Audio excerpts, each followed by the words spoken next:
ये कहानी है एक ऐसे लड़के की जो अपनी एक छोटी सी गलती के कारण आज की दुनिया से ठीक 1100 साल पीछे चला जाता है और अब यहाँ से बाहर निकलना उसको नामुमकिन सा नजर आता है। ये यहाँ पर रहकर किन किन मुसीबतों का सामना करता है, चलिए कहानी में आगे देखते हैं। कहानी की शुरुआत होती है विको नाम के एक लड़के को दिखाते हुए, जिसने बचपन में ही अपने माता पिता को एक कार एक्सीडेंट के दौरान खो दिया था और ये कार बहुत ही ज्यादा ऊंचाई से गिरी थी और बस तभी से विको के मन में ऊंचाई को लेकर एक डर सा बैठ गया था। उसे ऐसा लगता था कि अगर वो ऊंचाई पर गया तो उसकी मौत हो जाएगी।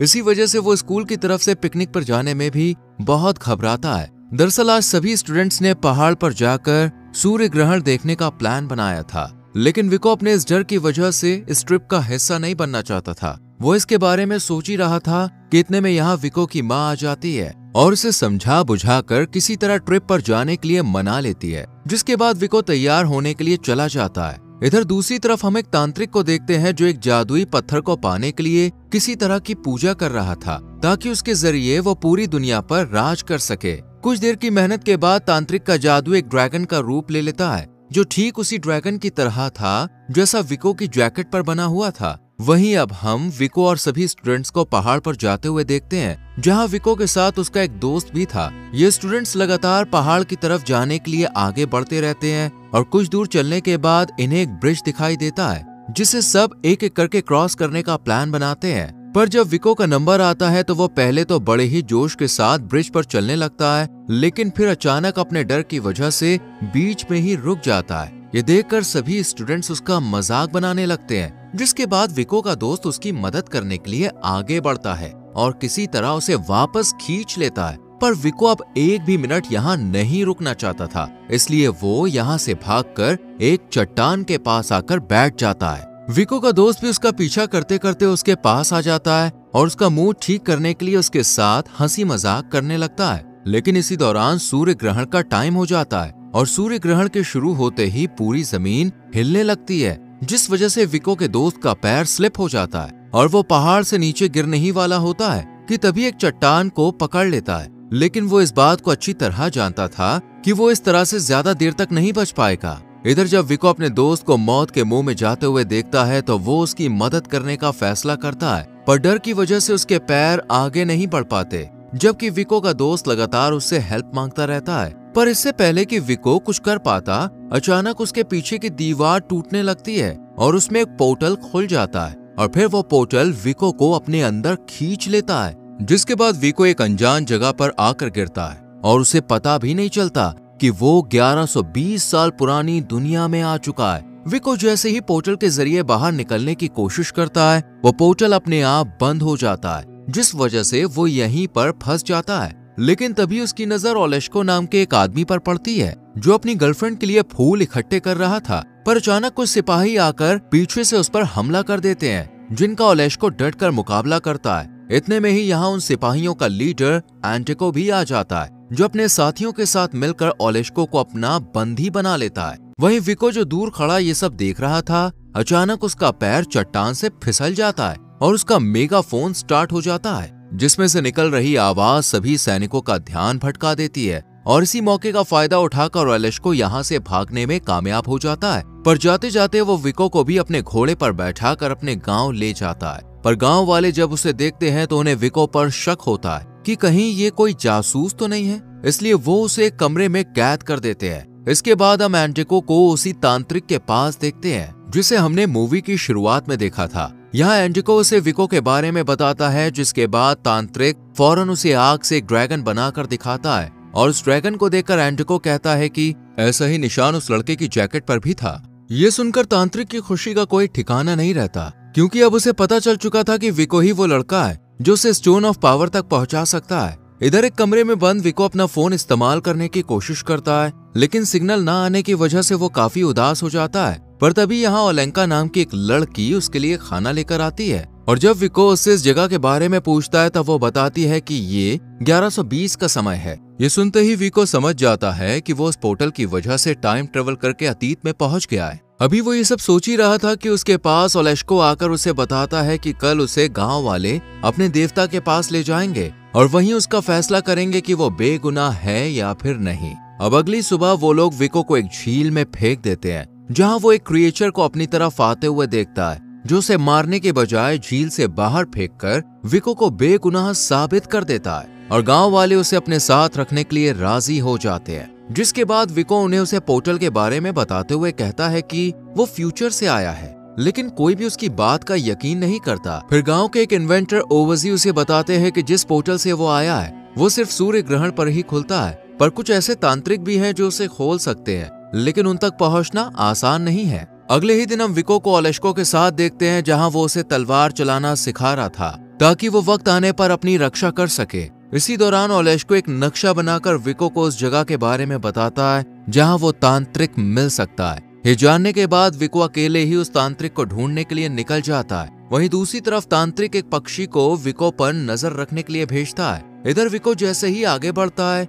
उसकी मुलाकात ओलेंका से होती है, जो रास्ता ढूंढने में उसकी मदद करती है और दोनों फाइनली तांत्रिक की गुफा तक पहुंच जाते हैं। लेकिन तभी विको को एक विजन आता है जिसमें वो अपने आप को एक सुनसान जगह पर अकेला खड़ा हुआ देखता है। तभी उसे एक आवाज सुनाई देती है जो उससे यहाँ आने का कारण पूछती है, जिस पर विको मदद मांगते हुए अपने समय में वापस जाने की बात कहता है। ये सुनकर वो आवाज उसकी हेल्प करने के लिए तैयार हो जाती है, लेकिन तब जब विको उसे अपना सबसे डरावना राज बताएगा। इस पर वो बचपन में हुए एक हादसे के बारे में बताता है जिसमें उनकी कार का एक्सीडेंट हो गया था और वो काफी ऊंचाई से नीचे गिर गई थी, जिसकी वजह से विको के फादर की डेथ हो गई और तभी से उसे ऊंचाई से डर लगने लगा। ये जानने के बाद वो आवाज उससे कहती है कि तुम्हें एक जादुई पत्थर को ढूंढना होगा, क्योंकि वही पत्थर अब तुम्हें तुम्हारी दुनिया में वापस पहुंचा सकता है। लेकिन उसे पाने के लिए तुम्हें पहले एक ऐसी जगह को खोजना होगा जहां बिना पंख वाले पक्षी अपना घोंसला बनाकर रहते हैं, और जब वो तुम्हें मिल जाए तो फिर एक कपड़े को हवा में उड़ा देना और वो कपड़ा जिस दिशा में जाए बस तुम्हें वहीं जाना है। साथ ही वो आवाज विको को वार्निंग भी देती है और उससे कहती है कि वो कोई मामूली पत्थर नहीं है, बल्कि उसमें खतरनाक शैतानी शक्तियां मौजूद है और वो तभी काम करेगा जब दो सच्चा प्यार करने वाले उसे छुएंगे। इसके बाद विको अपने विजन से बाहर आ जाता है और जो कुछ भी उसने देखा और सुना वो सब ओलेंका को बता देता है, जिस पर वो कहती है कि मैं एक ऐसी जगह के बारे में जानती हूँ। इतना कहकर वो उसे गांव में ले जाती है जहाँ सभी लोग पक्षियों की तरह घोंसला बनाकर रह रहे थे। तभी विको को दूसरी बात याद आती है और वो अपने बैग से एक कपड़ा निकालकर उसे हवा में उड़ा देता है और उसका पीछा करते हुए दोनों एक झील के पास पहुंच जाते हैं जहां विको को वो जादुई पत्थर मिल जाता है। इधर तांत्रिक को भी इस बारे में पता चल जाता है और वो एंडेको के सिपाहियों को उन्हें पकड़ने के लिए भेजता है, पर इलिया आकर उन्हें बचा लेता है। जिसके बाद विको जादुई पत्थर को उसी पोर्टल के पास लेकर जाता है जहां से वो इस दुनिया में आया था, लेकिन वो पत्थर काम नहीं करता। ये देखकर ओवजी विको से कहता है कि जब तक इस पत्थर पर बिजली नहीं गिरेगी तब तक इसकी शक्तियां काम नहीं करेगी, इसलिए वो इसे गांव के सबसे ऊंचे टीले पर छुपा देते हैं। दूसरी तरफ वो तांत्रिक पत्थर को पाने के लिए काले जादू का इस्तेमाल करता है। अब देखते ही देखते रात हो जाती है और बहुत तेज बारिश के साथ तेज बिजली कड़कने लगती है। ये देखकर विको पिंजरे में कैद तुहारियान नाम के एक आदमी को बारिश से बचाता है, जो कि असल में एंटेको का भाई था। रात में तेज बिजली कड़कने की वजह से टीले का वो हिस्सा जहां पत्थर रखा हुआ था वो टूट कर नीचे तुहारियान के पास गिर जाता है, जिसका इस्तेमाल करके वो अपने आप को आजाद कर लेता है और उस पत्थर को लेकर एंटेको के पास पहुंच जाता है। जिसके बाद वो तांत्रिक उसकी शक्ति का इस्तेमाल करने की कोशिश करता है, पर नाकामयाब साबित होता है, क्योंकि विको ने ही उस पत्थर को ढूंढा था और अब वही उसकी पावर को वापस ला सकता था। अगले दिन गांव में सभी लोगों को पत्थर और तुहारियान के गायब होने का पता चलता है, जिसके बाद वो सभी मिलकर उसे वापस लाने का प्लान बनाते हैं और ओवसी विको की मदद से एक पैराग्लाइडर तैयार करते हैं ताकि एंटेको पर हमला किया जा सके। पर इससे पहले ही एंटेको के आदमी आकर उन्हें मार देते हैं और गलती से ओलेंका को किडनैप करके अपने साथ ले जाते हैं। ओलेंका को देखकर एंटेको उन पर बहुत गुस्सा करता है। वहीं दूसरी तरफ विको, जो कि अब ओलेंका से प्यार करने लगा था, वो उसे बचाने के लिए अकेले ही एंटेको के कैंप में चला जाता है, जहां उसके सिपाही विको को पकड़ लेते हैं और एंटेको उससे जादुई पत्थर को जागरूक करने के लिए कहता है और धमकाता है कि अगर उसने ऐसा नहीं किया तो वो ओलेंका को मार देगा। ये सुनकर विको ओलेंका की मदद से उस पत्थर को छूकर उसे जागरूक कर देता है और पत्थर की शक्तियां वापस आते ही एंटेको अपने भाई यानी तुहारियान को इन दोनों को मारने का ऑर्डर देता है। और खुद तांत्रिक के साथ पत्थर से बने एक मॉन्स्टर को जिंदा करने के लिए चला जाता है। इधर तुआरियान एंडिको का आदेश मानकर जैसे ही विको को मारने के लिए आगे बढ़ता है, तभी उसे विको की अच्छाई याद आ जाती है जिसने उसे बारिश में भीगने से बचाया था। इसलिए वो उन दोनों को अपना घोड़ा देकर यहाँ से भागने के लिए कहता है। लेकिन जब एंडिको को इस बात का पता चलता है तो वो तुआरियान को मौत के घाट उतार देता है। पर विको और ओलेंका किसी तरह उससे बचकर अपने गांव वापस आ जाते हैं। लेकिन तभी वो देखते हैं कि एंडिको अपनी सेना के साथ उन पर हमला करने के लिए आ रहा है और उनके साथ वो पत्थरों से बना मॉन्स्टर भी है।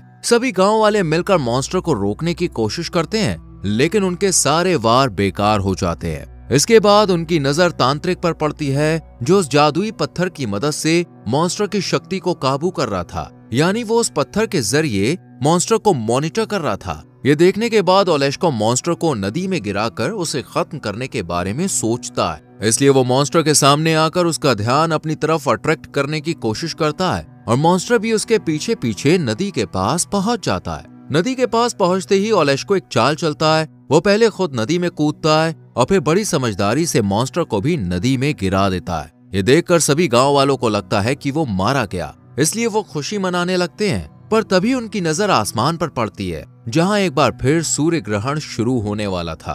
और जब विको को इस बात का पता चलता है तो वो तुरंत घोड़ा लेकर उसी पोर्टल के पास पहुंच जाता है। लेकिन पोर्टल का दरवाजा अभी भी नहीं खुल रहा था, जिससे वो समझ जाता है कि मॉन्स्टर मरा नहीं है बल्कि वो अभी भी जिंदा है, क्योंकि जब तक जादुई पत्थर की शक्ति तांत्रिक के पास है तब तक पोर्टल नहीं खुलेगा। इसलिए वो वापस गांव में आ जाता है, जहां आने के बाद वो देखता है कि एंडिको ने अपनी पूरी सेना के साथ मिलकर गांव वालों पर हमला कर दिया है। लेकिन इलिया के साथी जल्द ही उन पर काबू पा लेते हैं। लेकिन तभी मॉन्स्टर नदी से बाहर निकलता है और वो इलिया के साथियों पर हमला कर देता है। ये देखकर विको को एक आइडिया आता है और वो अपनी ऊंचाई का डर भूलकर ओवजी द्वारा बनाए गए पैराग्लाइडर को लेकर टावर से नीचे कूद जाता है और उड़ते हुए तांत्रिक पर हमला कर देता है, जिस वजह से तांत्रिक के हाथ से वो पत्थर छूट जाता है और पत्थर के छूटते ही मॉन्स्टर अपनी जगह पर जम जाता है। इसके बाद विको जल्दी से उस पत्थर को अपने काबू में कर लेता है। लेकिन तभी उसके सामने एंडिको आ जाता है जो विको को पत्थर को उसके हवाले करने के लिए कहता है, पर विको उसे नदी में वापस फेंक देता है,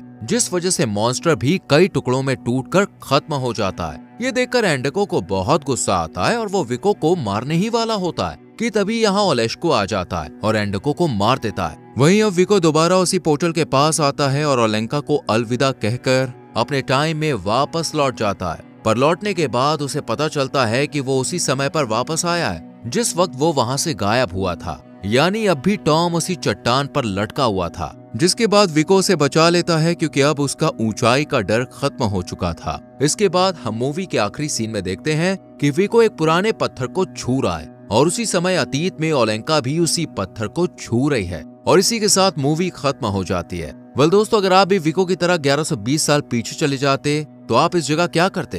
कमेंट सेक्शन में जरूर बताएं। वीडियो को लाइक और शेयर करके हमारे चैनल फिल्म एडिक्ट को सब्सक्राइब करके बेल आइकॉन प्रेस करें। मिलते हैं अगली वीडियो में। Till then bye bye, take care.